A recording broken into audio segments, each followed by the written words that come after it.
안녕하세요. 경비취업센터입니다. 오늘은 제가 경비업계 관련돼서 근무를 하고 또 현재는 경비취업센터를 운영하고 있는데, 많은 분들이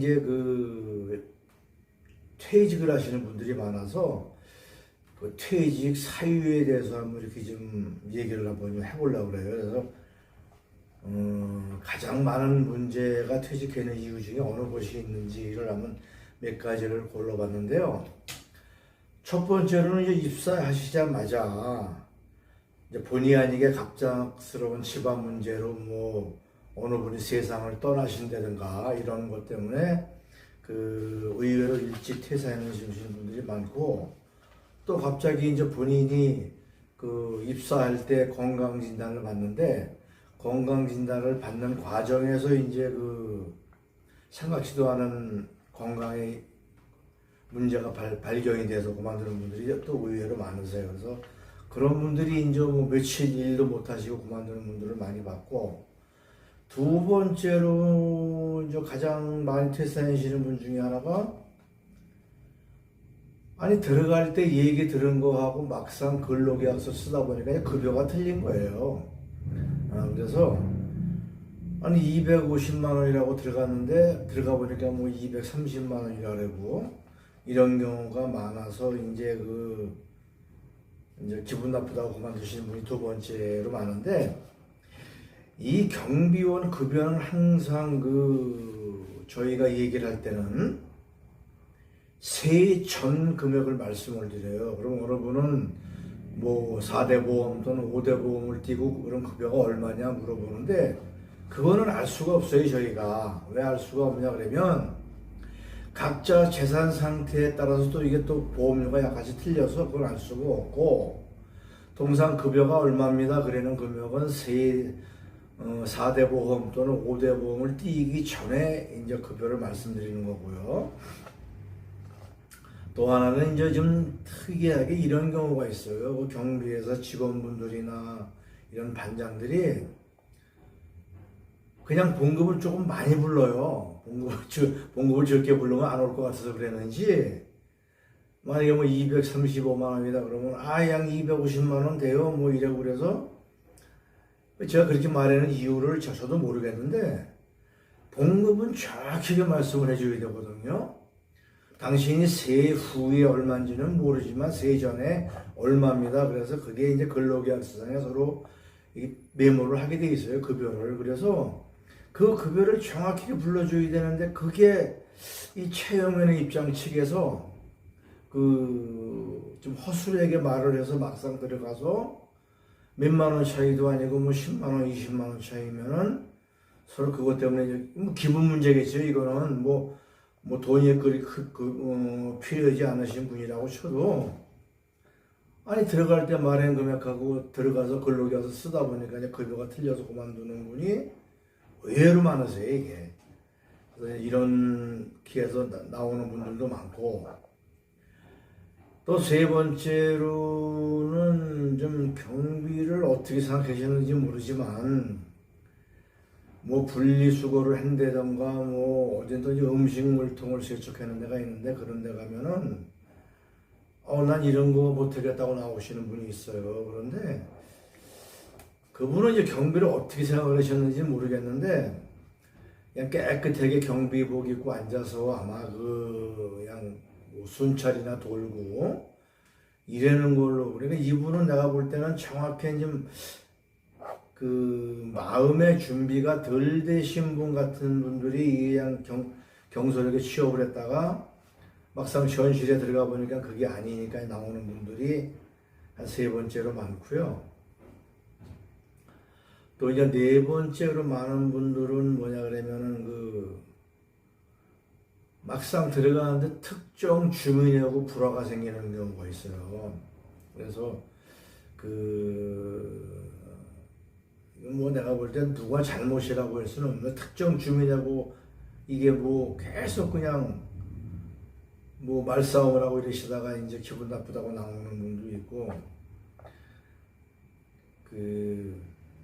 이분도 이제 내가 볼 때는 정확한 정보가 없이 그냥 환상적으로 근무를 생각하시고, 특히 이제 초보자분들이 이런 분들이 많은데, 그래서 이 노련한 분들은 그냥 특정 주민이 뭐라고 좀 말실무를 하면 그걸 그냥 잘 대처해 나가시는데, 처음에 하시는 분들이 이걸 대처를 못 하시고 나가시는 분들이 굉장히 많으세요. 그래서 이런 경우도 좀 안타까운 경우가 있고, 가장 제가 이제 나가는 이유 중에서 좀 안타깝게 생각을 하고 제일 많은 경우가 이번 마지막 이번인데, 같은 동료끼리 마음이 안 맞으세요. 같은 동료끼리 이제 뭐 먼저 들어간 동료가 뭐 이렇게 뭐 지시하는 경우도 있고, 근데 이분은 이제 같은 경비원끼리 네가 뭔데 나한테 지시하는 이런 경우도 있고, 심지어는 뭐 저희 식사 준비를 하고 가시는데 이제 반찬 같은 거를 뭐 다른 직원이 뭐 이렇게 몰래 좀 먹는다든가 그런 경우도 봤고, 또 상대방이 담배를 너무 많이 피워서 이 초소에 그냥 담배 연기에 쪄들어 있는 거예요, 냄새가. 이제 그걸 또 못 견디겠다는 분도 있고, 또 그 주무실 때 같은 주호분들끼리 코를 심하게 골아서 견디지 못하겠다고 만드는 분도 의외로 많아요. 또 그 반장이 의외로 이제 반장 중에 연세가 많으신 분들 중에서 이런 현상이 많이 생기는데, 뭐 죄송한 얘기지만 이제 연세가 많으신 분이 반장을 하면서 그 과잉 충성을 하는 분들도 어쩌다가 계세요. 그래서 관리사무소에서 그냥 한 가지 시키면 반장이 두 가지, 세 가지 막 일을 만들어서 시키는 분도 계시고, 아마 이 반장님 같은 생각에는 그렇게 해야 자기가 좀 오래 있는다고 생각을 하시는 분이 있어요. 그래서 제가 소개를 하다 보면 반장님이 80이 넘은 분이 경비 반장을 하는 분이 있고, 뽑을 때는 한 60대 중반까지를 뽑는다고 경비원을 그랬는데 막상 반장님은 80이 넘었어요. 그러면 이런 분들은 이런 경우가 제일 많다고 보는 게, 아주 소장이라든가 관리사무소 뭐 동대표라다 이런 분들한테 너무 그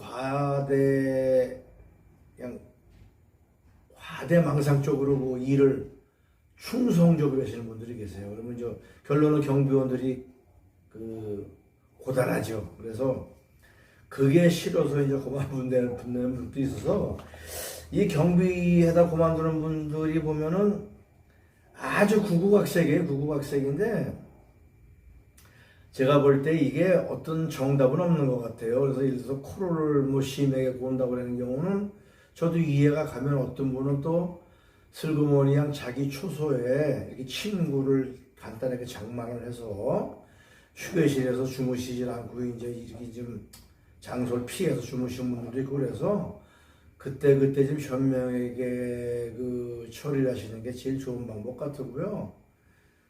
그 같은 근무자가 막 냄새가 심하게 난다든가 뭐 입에서 담배 냄새가 난다 이런 거는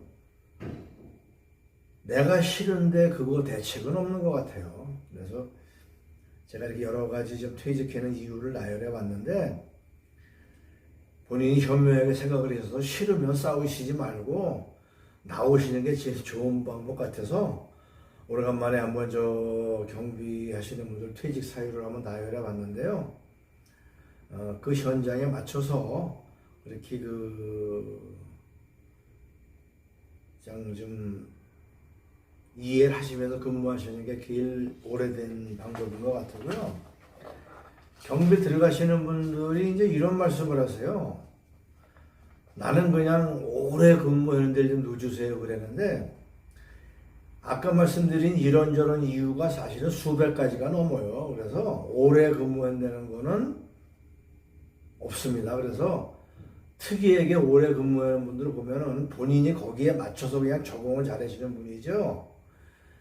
들어갈 때 여기는 오래 근무를 할 수 있겠다 없겠다는 여러 가지 사정 때문에 없기 때문에, 그거는 본인 판단에 의해서 결정되시면 되는 겁니다. 그래서 오늘은 한번 이 업무를 하면서 그냥 뭐 보름 만에 나오시는 분, 한 달 만에 막 나오시는 분이 있는데, 마지막으로 이제 가장 또 좀 나쁜 분이라고 생각하는 분은 습관적으로 오래 못 있는 분이 계시더라고요. 이력서에 보면 뭐 2달, 3달 일한 게 한 20군데도 넘어요. 근데 그걸 또 자랑스럽게 이력서에 쓰는데 이력서에 그렇게 쓰면은 취업도 안 돼요. 제가 보면 그거 쓰겠어요, 그분을. 그냥 아파트를 그냥 수십 군데 돌아다니는데 2달, 3달. 그래서 그런 건 가급적이면 쓰지 마시고, 한 군데 최소한 1년, 2년 이상 행보를 쓰셔야 되고요.